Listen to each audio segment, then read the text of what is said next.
Well, two Australian teachers, husband and wife, Duncan Ware and Rachel Lehmann-Ware, were hiding in a basement at an international school with their students in Kiev when the Russians began closing in on the capital. They were unable to get on any commercial flights because they were COVID positive, and they were forced to bunker down in the basement, enduring sleepless nights of Russian bomb raids and advances.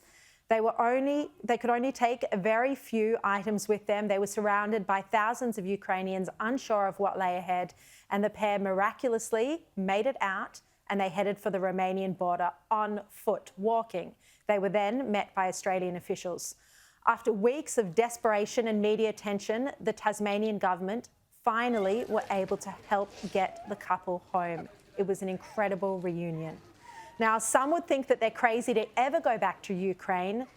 Others would find it admirable. Rachel and Duncan are set to return to their students in Kiev in the coming days and resume their roles as teachers. And I'm so pleased to say that Rachel joins me live now from Lancet in Poland. Rachel, this has been the most incredible journey.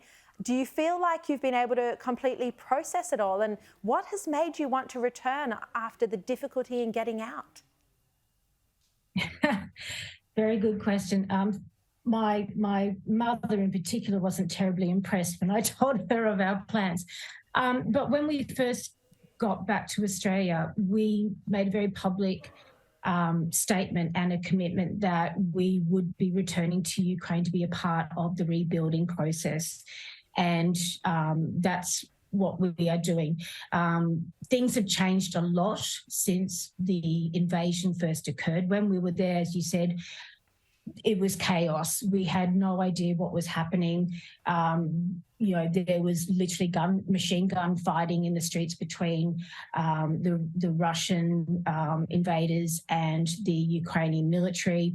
There was bombing on a daily basis. We had no idea what was going to happen. And at that point, even if the Western countries, nations were going to come in and help, a lot has changed now. As you know, Ukraine is getting a lot of support, which is fantastic. And people in Ukraine now have a sense of certainty in the victory, upcoming victory that we all believe is going to happen. And we're actually seeing many people now returning back to Ukraine and to Kyiv, which is incredibly encouraging. And helping that rebuild. And did you keep exactly. During the time you were away, about a year, did you keep in touch with your Ukrainian students, the ones who were still stuck and weren't able to escape? Oh, we've been teaching them the whole time. I've just finished a lesson with my kids on how to calculate the area of a triangle. Amazing. Unbelievable. Do you know if your school's still standing? It is. We have two campuses, one in Pechersky in Kyiv and one in Dnipro, which is south. Dnipro has been hit a lot over the past months because that's a major energy, they have a major energy plant. And when Russia was going after the energy infrastructure, that area was hit a lot. Every day the kids would be down in the basement, in the shelters, learning, doing their classes. Even today, now we still often have air raid signs. The kids will have to go down to the shelter, and we just teach from there. And the kids are in the shelter with their coats on and still learning. All right. Well, Rachel, thank you so much for sharing your story. All the best, and please stay safe over there.